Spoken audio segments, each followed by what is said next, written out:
오래전 유럽 국가들의 휘핑 보이라고 하는 아주 독특한 그런 아이들이 있었다고 합니다. 문자적으로는 채찍질 소년, 채찍을 맞는 소년 이런 뜻인데요. 나이 어린 왕자들, 잘못해서 맞아야 하는데 지체가 높은 왕자를 때릴 수 없지요. 그래서 이 아이 또래의 이 왕자 또래의 아이가 대신해서 처벌을 받는 제도입니다.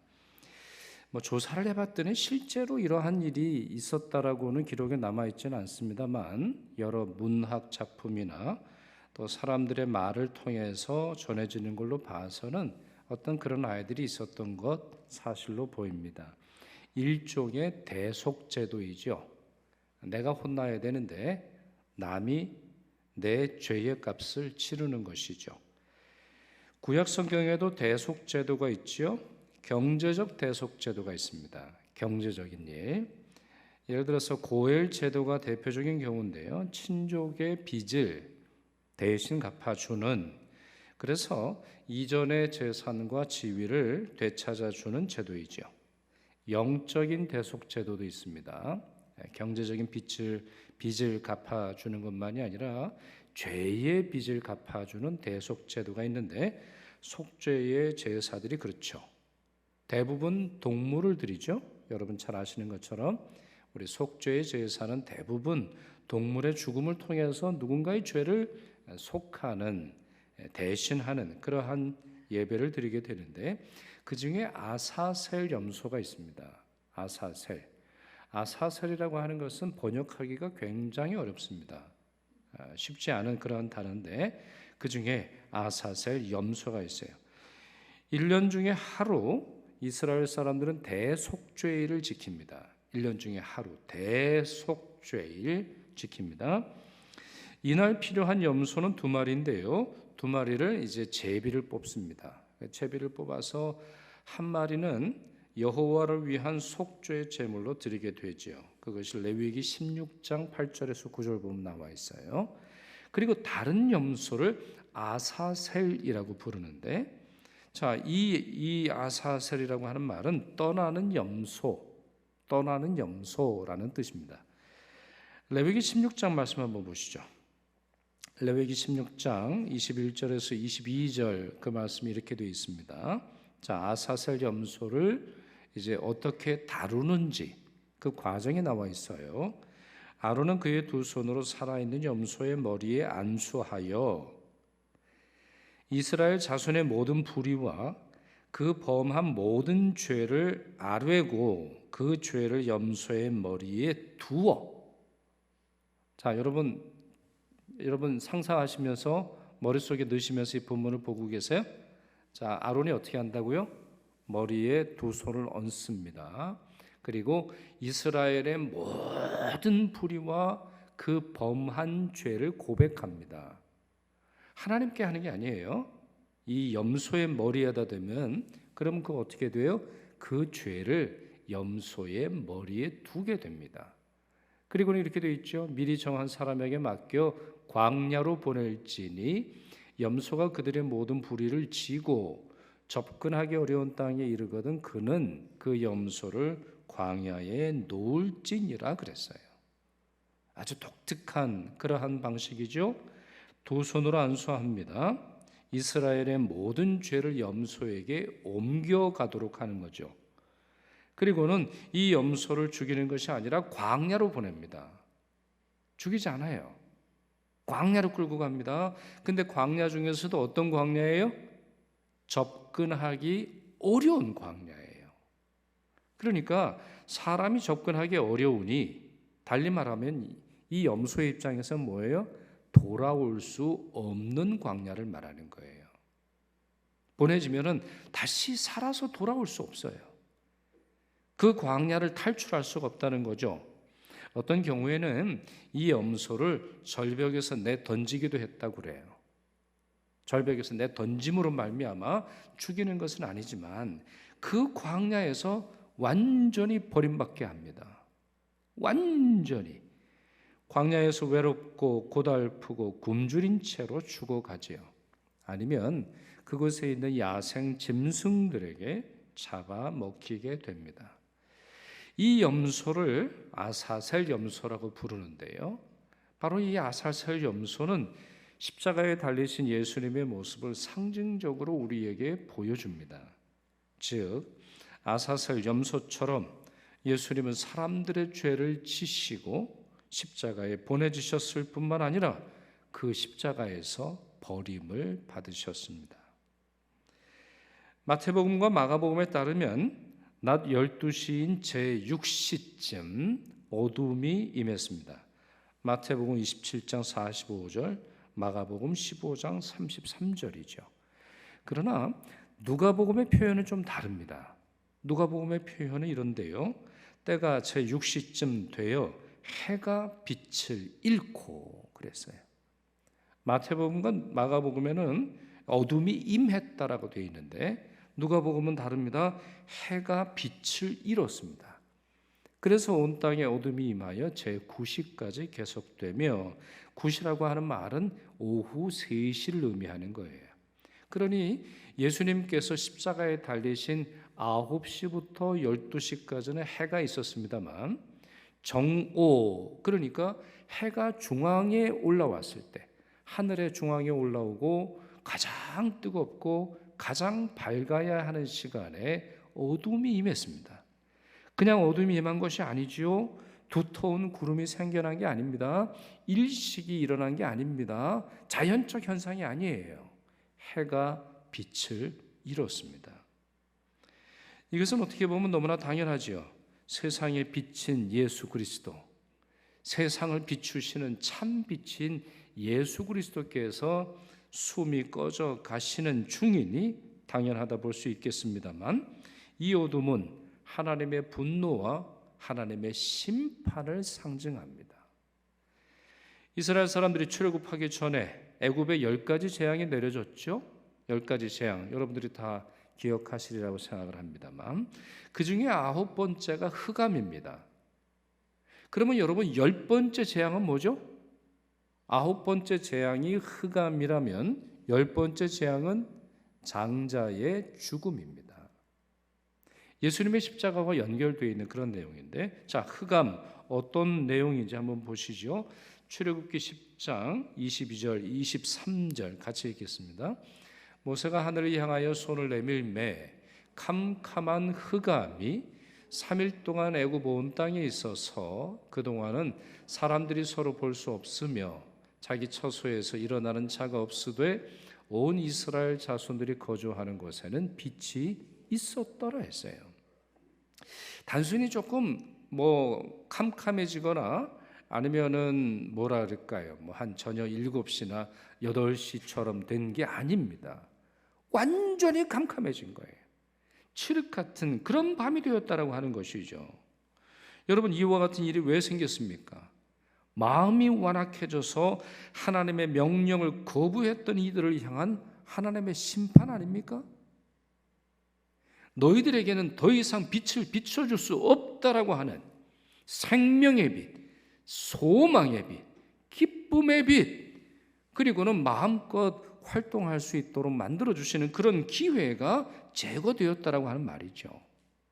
오직 하나님의 사람들에게만, 온 이스라엘 자손들에게만 빛이 있었다라고 했어요. 그러니 어둠은 하나님의 심판과 하나님의 저주의 상징이죠. 그런데요, 구약 성경에 따르면, 구약 성경의 예언서들에 따르면 이와 같은 어둠은 한 번으로 그치지 않을 것입니다. 단순히 역사적으로 애굽 땅에서만 일어난 일이 아니게 될 것입니다. 구약 선지자 아모스가 주의 날 하나님의 심판이 어둠과 함께 임할 것이라 예언을 했습니다. 아모스서 8장 9절과 10절 제가 읽지요. 주 여호와의 말씀이니라. 그날에 내가 해를 대낮에 지게 하여 백주의 땅을 캄캄하게 하며 너희 절기를 애통으로 너희 모든 노래를 애곡으로 변하게 하며 독자의 죽음으로 말미암아. 독자는 누구예요? 외아들을 말하는 거예요. 하나밖에 없는 외아들의 죽음으로 말미암아 애통하듯 하게 하며 결국은 곤고한 날과 같게 하리라. 그렇다면 우리는 왜 예수님이 십자가에 돌아가시기 전 칠흑 같은 어둠이 내렸던 이유를 깨닫게 됩니다. 하나님의 독생자 예수께서 사람이 받아야 하는 하나님의 진노와 하나님의 심판을 친히 담당하셨기 때문이죠. 그리고는 오후 3시 전입니다. 9시부터 어둠이 온 세상에 임했을 뿐만 아니라 오후 3시가 되기 전에 골고다 언덕에 큰 소리가 들렸습니다. 예수님이 소리치셨던 것인데요. 그래서 이 소리를 듣고 예수라고 하는 자가 죽기 전에 엘리야를 부르나 보다. 엘리야, 구약 성경에서 가장 위대한 예언자이죠. 죽은 자를 살리기도 하고 죽어가는 자에게 생명을 이어주었던, 생명을 주었던, 하늘의 비를 내리기도 하고 하늘의 비를 멈추게도 했던 그 위대한 예언자를 부르나 보다 착각할 정도로 예수님은 크게 외치셨습니다. 마태복음 27장 46절, 당시에 일어났던 일을 이렇게 기록하고 있지요. 엘리 엘리 라마 사박다니. 엘리라고 하는 말은 나의 하나님이라고 하는 말입니다.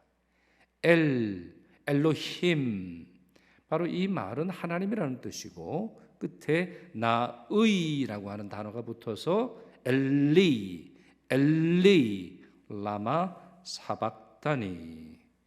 이것은 이제 아람어인데요, 당시에 예수님 시대에 사용하셨던, 예수님이 직접 하셨던 그 말씀을 그대로 기록하고 있습니다. 이 말이 무슨 뜻입니까? 이는 곧 나의 하나님, 나의 하나님, 어찌하여 나를 버리셨나이까 하는 뜻이라.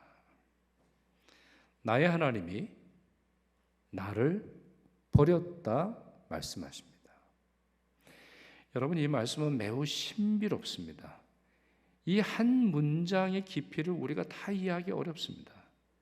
예수님은 이 고난의 순간에도 성부 하나님을 나의 하나님이다 이렇게 부르셨어요. 예수님은 어떠한 순간에도 너희의 하나님이다, 그들의 하나님이다 이렇게 부르지 않으셨어요. 나의 아버지, 나의 하나님이다 부르셨어요. 동시에 예수님은 버림받으심에 탄식하셨습니다. 자신이 버림받았다라고 하는 이 사실에 고통을 겪으셨죠. 이스라엘에서 가장 낮은 땅은 요단강입니다. 가장 낮은 땅을 우리가 굳이 얘기를 해본다면 사해이죠. 무려 해수면에서 400m 밑에 있는 아주 낮은 지역입니다. 그와 같은 요단강에서 예수께서 세례를 받으실 때나 가장 높은 산, 이스라엘에서 가장 높은 산에 오르셨을 때나 마태복음 17장 5절 말씀처럼 예수께서 하나님의 사랑하는 아들이요 하나님의 기뻐하는 자라고 하는 음성이 들려졌습니다. 하늘에서 음성이 선포되었습니다. 보라, 저는 내 아들이다. 보라, 저는 세상의 구세주다. 보라, 너희들은 저 사람의 말을 들으라. 하나님의 선언이 하늘에서 들려졌습니다. 가장 낮은 땅에서 가장 높은 땅에서 말이죠. 그뿐만이 아닙니다. 예수님은 성부 하나님이 자신과 언제나 함께 하신다라고 하는 말씀을 자주 하셨습니다. 예를 들어서 요한복음 8장 29절 말씀이지요. 나를 보내신 이가 나와 함께 하시도다. 나는 항상 그가 기뻐하시는 일을 행함으로 나를 혼자 두지 아니하셨느니라. 또한 요한복음 11장 42절, 항상 내 말을 들으시는 줄을 내가 알았나이다. 예수님은 항상이라고 하는 단어를 사용하셨어요. 항상, 언제나, 어디서나, 어떠한 상황 속에서나 성부 하나님은 나와 함께 하고 계시고 나는 그분의 기쁜 일을 행하는 것이고 그분은 나로 말미암아 기뻐하신다 말씀하셨죠. 그런데 이게 웬일입니까? 십자가에 달리신 예수님이 고난을 당하시는데도 성부 하나님이 침묵하셨습니다. 어떤 소리도 하늘에서 들리지 않았습니다. 하늘에는 빛이 사라졌고 버림받았다라고 하는 그리스도의 음성만이 공중을 가리고 있었습니다. 그렇습니다. 예수님은 완전히 버림받으셨고 하나님의 임재와 하나님과의 관계와 교통이 단절되어 버렸습니다. 왜 예수님은 이런 고통을 겪으셨습니까? 그 까닭은 인간의 죄 때문이지요. 죄는 인간을 하나님으로부터 분리하고 어둠에서 살게 합니다. 죄는 우리로 하여금 밝음이 아니라 어두움을 더 좋아하도록 만듭니다. 실제로 여러분, 죄의 삭은 사망이다. 이 말은 죄의 결과는 사망이다. 죄의 대가는 사망이다. 죄의 종착점은 사망이다. 죄인들이 가야 할 곳은 사망이다라고 하는 뜻인데, 여러분, 사망이라고 하는 것이 어떤 현상을 말하는 것이죠? 영혼과 육체의 분리를 말하지 않습니까? 그러니 죄는 또한 죄의 결과는 분리이고 어둠의 상태로 살게 합니다. 이사야서 59장 2절 한번 보시죠. 자, 죄가 일으키는 이 분리 현상, 죄로 말미암아 나누어지는 현상을 이사야서 59장이 잘 설명하고 있는데요. 우리 같이 읽도록 하겠습니다. 오직 너희 죄악이 너희와 너희 하나님 사이를 갈라놓았고 너희 죄가 그의 얼굴을 가리어서 너희에게서 듣지 않으시게 함이니라 그랬어요. 너희 죄악이 너희와 너희 하나님 사이를 갈라놓았다. 너희 죄가 하나님의 얼굴을 가리어서 너희들의 어떠한 소리, 너희들의 어떠한 기도, 너희들의 어떠한 소망, 너희들의 어떠한 탄식도 듣지 않으시도록 하게 만들었다. 이렇게 설명합니다. 100m 미인이라는 말 들어보셨어요? 여러분은 뭐 이런 말 안 들어보셨죠? 100m 미인. 100m 미인이라고 하는 말을 굳이 설명하면 100m 멀리서 볼 때는 예쁘다는 거예요. 근데 가까이서 보면 뭐라는 거죠? 1m에서는 미인이 아니라는 말이죠. 멀리 있을 때는 미인이고 가까이 보면 미인이 아니라는 겁니다. 여러분 생각해 보십시오. 어떤 사람이 용모가 단정합니다. 그러나 그 안에는 더러운 냄새가 나죠. 더러운 냄새가 나요. 멀리 있을 때는 몰랐어요. 그런데 가까이 다가오면 다가올수록 이상한 냄새가 납니다. 악취가 납니다. 아주 더러운 냄새가 나요. 그러면 그 사람이 가까이 다가올 때 코를 막고 얼굴을 돌리지 않겠습니까? 죄의 실상이라는 것이 그와 같다는 거죠. 이사야 59장이 말하는 그것입니다. 겉으로 볼 때는 번드르르해 보여도 가까이 하면 할수록 부담 가는 존재들이 있어요. 멀리 있을 때는 의로워 보이는데 가까이 대하면 악취가 나서 견딜 수 없다라고 하는 말입니다. 그렇기에 죄는 너희와 하나님 사이를 갈라놓았으며 너희들의 어떤 소리도 듣지 않도록 하나님의 귀를 막았다는 것이죠. 죄의 실상, 죄인들의 참모습이 바로 여기에 있습니다. 그러나 그렇다 쳐도 도무지 이해가 되지는 않습니다. 왜냐하면 예수님은 죄가 없으신 분이시기 때문이죠. 빌라도조차 예수님에게 죄가 없다는 것을 확인해 주었습니다. 그러니 어둠이 만약에 임한다고 한다면 유대인들에게 임해야죠. 로마 군인들에게 임해야죠. 아니면 헤롯 왕궁에 임해야지요. 그리고 예수님의 십자가에는 광채가 비추어야 하는 것이고 예수님이 버림받으시기보다는 하나님의 사람이 하나님의 사랑의 음성이 울려 퍼져서 그분의 거룩함과 그분의 순결함을 증명해 주어야 하는 것 아니겠습니까? 그런데도 예수께서 흑암 속에서 버림받으셔야 했습니다. 그 이유는 그것이 유일한 구세주 예수님이 세상을 구원하시는 방법이 되기 때문입니다. 인간이 지은 죄의 짐을 지고 인간 죄의 형벌을 대신 받고자 광야로 보내진 아사셀 염소처럼 말입니다. 갈라디아서 3장 13절 말씀은 이렇지요. 그리스도께서 우리를 위하여 저주를 받은 바 되사 율법의 저주에서 우리를 속량하셨으니 기록된 바 나무에 달린 자마다 저주 아래에 있는 자라 하였습니다. 바울은 이 같은 사실, 아니 더 놀라운 사실을 고린도후서 5장 21절에서 알려줍니다. 그 말씀 너무나 중요한 말씀인데 같이 읽도록 하겠습니다.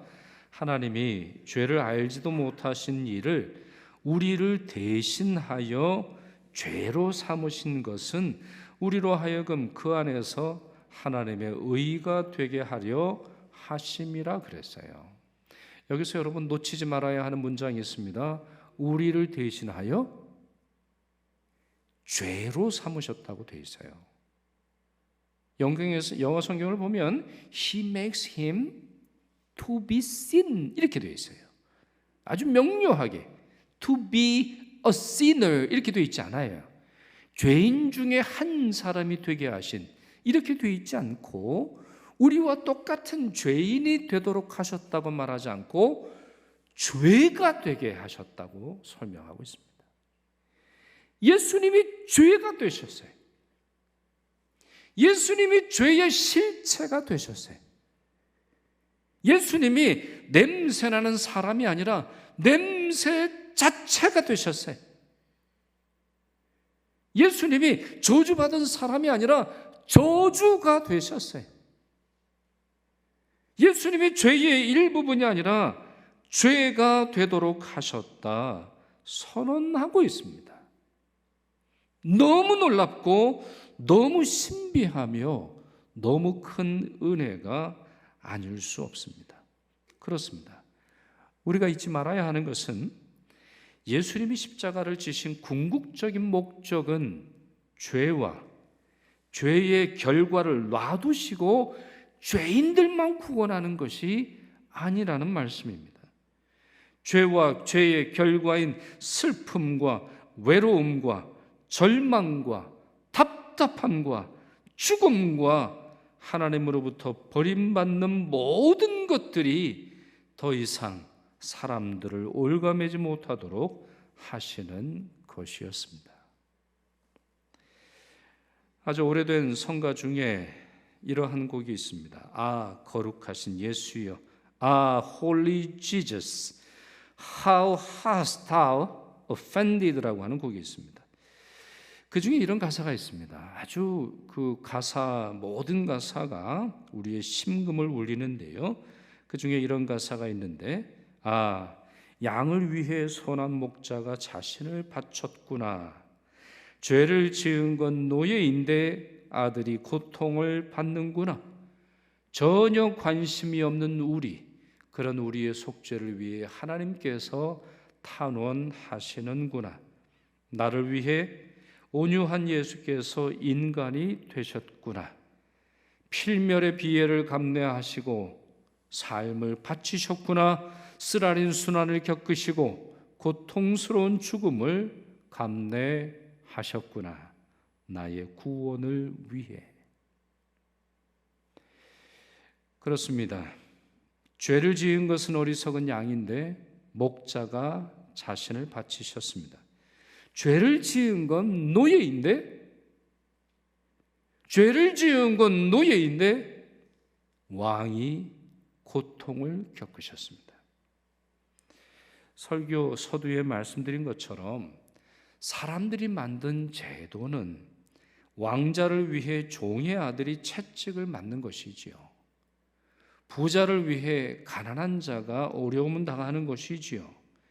지체 높으신 분을 위해서 지체가 낮은 사람이 희생당하는 것이죠. 그러나 하나님의 법정에서는 죄의 노예가 되어버린 우리를 위해 하나님의 독생자 예수께서 버림받으셨습니다. 여러분을 위해, 여러분의 구원을 위해, 세상 모든 사람들의 구원을 위해서 말입니다. 이 사랑의 구주를 믿으시는 여러분 되시기를 바랍니다. 이미 믿으신 분들은 그 믿음을 재확인하시고 그 믿음을 더 온전히 붙드시기를 바랍니다. 그러나 아직 그 믿음이 없이 망설이는 분이 계시다면 여러분의 아사셀 염소가 예수 그리스도라고 하는 사실, 예수 그리스도 없이 여러분은 결코 죄의 무거운 짐을 벗을 수 없다라고 하는 사실을 인정하시고 예수를 믿으시기 바랍니다. 기도하겠습니다. 사랑의 아버지 하나님, 우리 주 예수 그리스도께서 십자가에서 행하신 일로 인하여 감사드립니다. 우리를 위해 그곳에 가신 주님, 그곳에서 버림받고 징계를 받으심으로 우리를 구원하시는 주님, 우리가 그 주님을 온전히 믿기를 원합니다. 그 믿음을 재확인하기를 원하며 아직 한 번도 믿을 수 없었다면 이제부터 믿고 의지하기를 원합니다. 저희에게 참 믿음 주옵시며 그 믿음 변치 않도록 도와주옵소서. 십자가 대속의 구주 우리 왕 예수 그리스도의 이름으로 기도드리옵나이다. 아멘.